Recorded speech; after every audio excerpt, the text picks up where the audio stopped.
इस वक्त आप देख रहे हैं खास कार्यक्रम खास खबर और आपके साथ मैं हूं मोहम्मद कमर खान।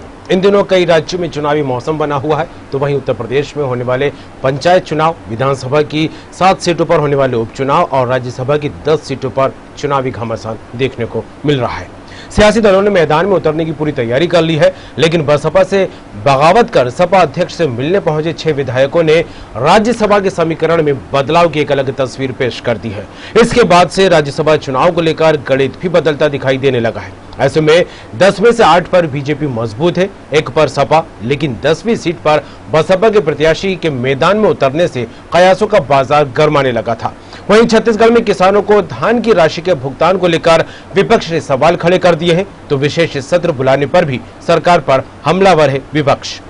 और धान खरीद और भुगतान पर सियासी घमासान के क्या कुछ है छत्तीसगढ़ में मायने, तो उत्तर प्रदेश में बसपा के 6 विधायकों की अखिलेश यादव से मुलाकात के बाद क्या बन रहा है चुनावी माहौल, इसी पर करेंगे बात खास खबर में।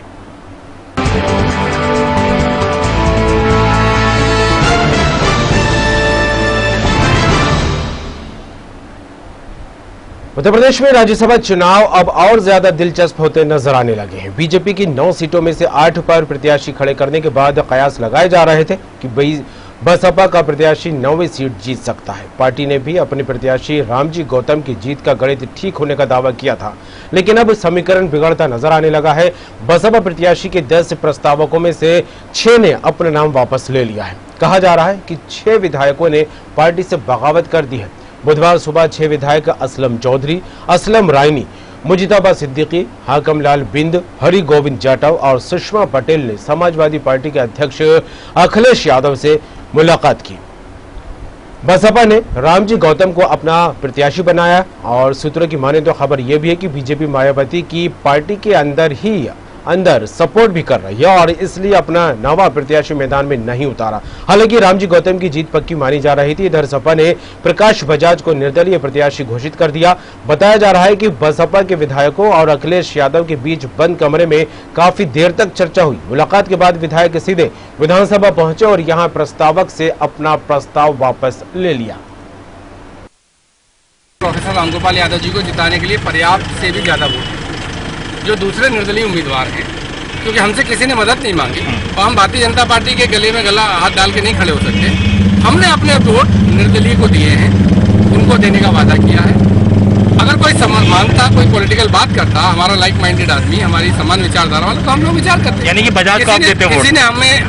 किसी ने हमसे वोट नहीं मांगा, तो हम निर्दलीय को, अपने वोट को क्यों खराब करें? तो निर्दलीय को देंगे और वो निर्दलीय सबसे मदद मांगेगा, उसको मांगना चाहिए। प्रोफेसर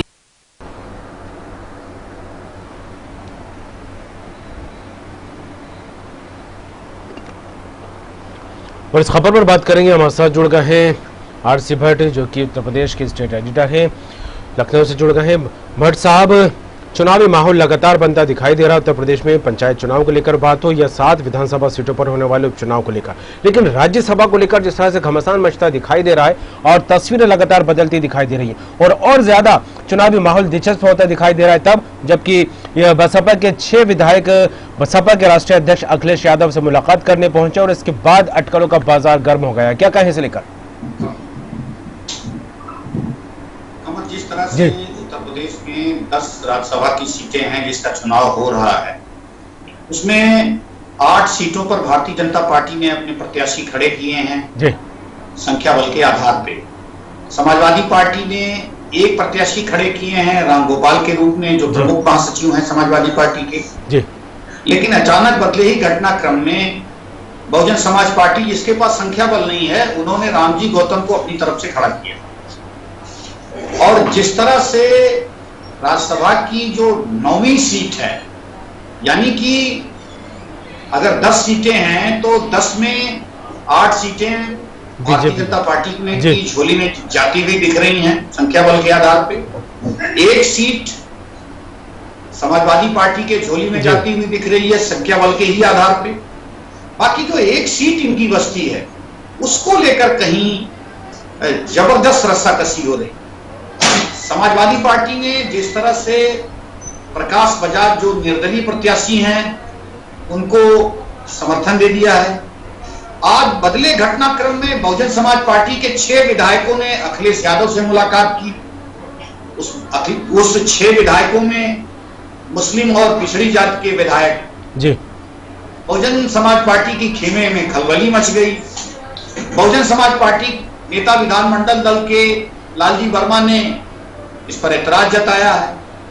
तो ये कहीं न कहीं जो बहुजन समाज पार्टी में बगावत हो रही है, समाजवादी पार्टी एक निर्दलीय को सपोर्ट कर रही है, तो उस एक सीट को लेकर रस्साकसी। हालांकि भारतीय जनता पार्टी 9वीं सीट को भी कोशिश करती तो जीत सकती थी, लेकिन वो इस विवाद में नहीं आना चाहती और सिर्फ 8 सीटों पर उसने अपने प्रत्याशी दिए हैं। अब उस एक सीट को लेकर जो है कमर लगातार रस्साकसी हो रही है। बहुजन समाज पार्टी के 6 विधायकों ने सीधे तौर पर कहीं न कहीं समाजवादी पार्टी के सुप्रीमो अखिलेश यादव से मुलाकात की है। अब ये जो सीन बन रहा है वो कहीं न कहीं रामजी गौतम जो बहुजन समाज पार्टी के उम्मीदवार हैं उनको समर्थन नहीं देने के लिए, लेकिन बहुजन समाज पार्टी के राष्ट्रीय महासचिव सतीश मिश्रा ने भी पेशबंदी की है। लालजी वर्मा जो विधानमंडल दल के नेता है वो भी पेशबंदी कर रहे हैं कि प्रस्तावक सब सही हैं, लेकिन अभी स्थिति काफी कुछ गड्डमगढ़ है और कल तक ये साफ होने की नौबत आएगी। जी बिल्कुल। और 6 विधायकों को लेकर बात की जाए, असलम चौधरी, असलम रायनी, मुजितबा सिद्दीकी, हाकम लाल बिंदे, हरि गोविंद जाटव और सुषमा पटेल, इन 6 विधायकों ने जो है सपा अध्यक्ष अखिलेश यादव से बात की और तस्वीर जो है बदलने की उम्मीद जागने लगी यहां से। लेकिन रामजी गौतम जो सपा का उम्मीदवार घोषित किया था तो इसके पीछे कई तरह के कयास लगाए जाने लगे थे। जिस तरह से अभी आपने कहा कि हालांकि बीजेपी कोशिश करती तो 9वीं सीट भी जीत सकती थी, हालांकि 8 तो उसके जो है सीटें मजबूत हैं। तो क्या वजह मानी जाए कि बीजेपी इसको लेकर गंभीर होती दिखाई नहीं दी? और कहीं ना कहीं सूत्रों के हिसाब से जो खबरें निकलकर सामने आई कि वो ये भी है कि बीजेपी कहीं ना कहीं अंदर ही अंदर बसपा को सपोर्ट भी करती दिखाई दे रही है। देखिए, इसकी कहीं भारतीय जनता पार्टी के तरफ से या फिर बहुजन समाज पार्टी के तरफ से कोई क्लियरिफिकेशन नहीं आया है जी। कहीं उनका कोई बयान नहीं आया है कि हम बहुजन समाज पार्टी को समर्थन दे रहे हैं जी। या फिर भाजपा कहीं ये नहीं कह रही है कि हम उनसे समर्थन ले रहे हैं, या एक मौन सहमति के आधार पे भारतीय जनता पार्टी ने 9वां प्रत्याशी नहीं खड़ा किया। यानी कि ये सीधा सीधा बहुजन समाज पार्टी के रामजी गौतम को वॉकओवर दिख रहा है। मतलब अगर चुनाव नहीं होते हैं, कोई प्रत्याशी नहीं आता है, तो रामजी गौतम को संख्या बल न होने के बावजूद उनको वॉकओवर हो जाएगा, यानी कि वो सीट मिल जाएगी। इसको लेकर कहीं न कहीं 6 विधायकों ने एतराज जताया और सीधे तौर पर यह कहा कि भारतीय जनता पार्टी से बहुजन समाज पार्टी की अंदरूनी रूप से मिली भगत और इसी घटनाक्रम में वो अखिलेश यादव से मिलते हैं। देखिए, अगर मसला साफ है, ये मुस्लिम और पिछड़ी जाति के विधायक हैं, इनको सीधे तौर पर 2022 में जो विधानसभा के चुनाव होने हैं उसमें भी कहीं न कहीं उनको अपने टिकट की दावेदारी मजबूत चाहिए, क्योंकि मायावती निश्चित रूप से अपने टिकटों को बहुत फिल्टर करके देने जा रही हैं। जिस तरह से लगातार उनकी कोशिश रहती है कि वो अपने प्रत्याशी जो है वो बहुत ही छानबीन करके देती हैं। हालांकि सभी पार्टियां देती हैं छानबीन करके, लेकिन उनके ऊपर पैसे लेकर टिकट देने के आरोप भी लगते हैं, तो कुछ भी हो सकता है। तो ये दशा में वो विधायक कहीं न कहीं बहुजन समाज पार्टी का साथ छोड़ना चाहते हैं और अपना टिकट 2022 के लिए सपा से पक्का भी करना चाहते हैं। और उसके साथ साथ जो प्रकाश बजाज है, समाजवादी पार्टी समर्थित जो राज्यसभा के कैंडिडेट होने वाले हैं, प्रत्याशी हैं, उनको जिताने की पुरजोर कोशिश की जा रही है। तो अब इस स्थिति में देखना यह है कि चुनाव की स्थिति बनती है या रामजी गौतम अपना प्रस्ताव वापस लेते हैं या फिर प्रकाश बजाज को समर्थन संख्या मिलती है। भारतीय जनता पार्टी चुपचाप तमाशा देख रही है, लेकिन ये कहीं ना कहीं चीजें समझ में नहीं आई कि भारतीय जनता पार्टी बहुजन समाज पार्टी को वॉकओवर क्यों दे रही थी और वो जो नवां प्रत्याशी है उसको जिताने की कोशिश क्यों कर रही।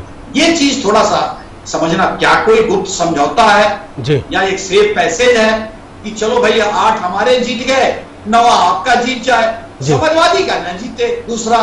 तो ये पेशबंदी कहीं न कहीं समझ में अब पत्ते जब खुलेंगे आगे तो समझ में पूरी बात है। बिल्कुल ही पेशबंदी कहीं ना कहीं पेचीदा बनी हुई है अभी, लेकिन जिस तरह से देखा जाए कि पत्ते अभी खुलना भी बाकी है और इसके बाद ये तस्वीर साफ हो पाएगी। लेकिन जिस तरह से आपने भी जिक्र किया 2022 के चुनाव है और रामजी गौतम को बसपा ने उम्मीदवार बनाकर मैदान में उतारा, तो क्या लगता है जो समीकरण बिगाड़ने की तस्वीर यहाँ पर निकलकर सामने आएगी, पूरी की पूरी कयास, पूरी की पूरी जो जद्दोजहद है 2022 में गणित बैठाने को लेकर है? कमर, निश्चित रूप से मैंने पहले भी ये बात अपने व्यूअर्स को अपने चैनल के माध्यम से बताया था कि भारतीय जनता पार्टी राज्यसभा के चुनाव में 8 कैंडिडेट लेकर लड़ रही है, लेकिन जो गठजोड़ की बात निकल कर आ रही थी कि विपक्ष अगर एक साथ गठजोड़ करके प्रत्याशी लड़ाता है तो वो एक गठबंधन की तस्वीर दिखती है और आगे चलकर गठबंधन की बात होती, लेकिन अभी वो स्थिति नहीं है। इस राज्यसभा के चुनाव सब लोग अलग अलग हैं, यानी कि बहुजन समाज पार्टी अलग है, संख्या बल के आधार पे उसके पास संख्या नहीं है। दूसरे कैंडिडेट के लिए कहीं संख्या बल के आधार पे समाजवादी पार्टी के पास नहीं है और कांग्रेस तो कहीं गिनती में नहीं। जी बिल्कुल। और सब एक साथ नहीं है और निर्दलीय प्रत्याशी को समर्थन दिया जा रहा है, लेकिन जो बहुजन समाज पार्टी के जो विधायक बगावत कर रहे हैं, निश्चित रूप से उनका कहीं न कहीं दूर की कौड़ी वो सोच रहे हैं, क्योंकि 2022 में उनको सपा से टिकट चाहिए जी। और वो लड़ना चाहते हैं सपा से, क्योंकि पिछड़ी जातियों का, मुस्लिम वोट बैंकों का ये पूरा फोकस है उन विधायकों। और बहुजन समाज पार्टी की स्थिति जिस तरह से कमजोर हुई है उत्तर प्रदेश में, उनके विधायक लगातार कम हो रहे हैं, तो आगे चलकर ये स्थिति बन सकती है कि बहुजन समाज पार्टी के जो वोट बैंक है, दलित वोट बैंक, बिल्कुल भट्ट जी, लेकिन बसपा प्रत्याशी बसपा प्रत्याशी के लिए 10 प्रस्तावकों में से 6 ने तो अपना नाम वापस ले लिया और उन्होंने अखिलेश यादव से मुलाकात भी कर ली। और इस पूरे चुनावी समीकरण को बैठाने की जो कोशिश की जा रही है, इस बीच जो एक और तस्वीर निकलकर सामने आई वो रहा कि प्रकाश बजाज का नाम सपा की तरफ से सामने आता है और निर्दलीय उम्मीदवार उनको घोषित किया जाता है। तो अचानक ही प्रकाश की रोशनी जब इस राज्यसभा चुनाव में पड़ती दिखाई दे रही, तो इसका कितना असर देखने को मिलेगा? देखिए, प्रकाश की रोशनी तो अचानक आई है जी। अचानक जो है एक व्यक्ति निकल कर आता है जिसका नाम प्रकाश बजाज है जी। उसके प्रस्तावक समाजवादी पार्टी के कुछ विधायक आते हैं, उसके साथ साथ समाजवादी पार्टी उसको समर्थन देती है और उधर रामजी गौतम जो बहुजन समाज पार्टी के प्रत्याशी हैं, उनके प्रस्तावक जो 6 हैं वो सड़क जाते हैं जी।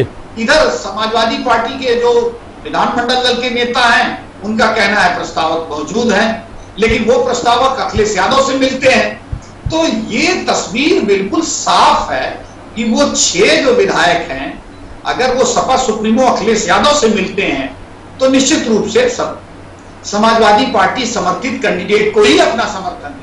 चलिए, बिल्कुल देखने वाली बात होगी घटजोड़ और समीकरण जिस तरह से बदलते दिखाई दे रहे हैं। क्या कुछ राज्यसभा चुनाव आते आते एक फाइनल गणित निकलकर सामने आएगा, क्या कुछ घटजोड़ बढ़ेगा, देखने वाली बात होगी। हालांकि कुल मिलाकर जो तस्वीरें नजर आ रही है उसको देखकर यही कहा जा सकता है कि काफी दिलचस्प होने वाले उत्तर प्रदेश में राज्यसभा चुनाव। जुड़ने के लिए और तमाम बात के लिए भट्ट जी आपका बहुत बहुत शुक्रिया।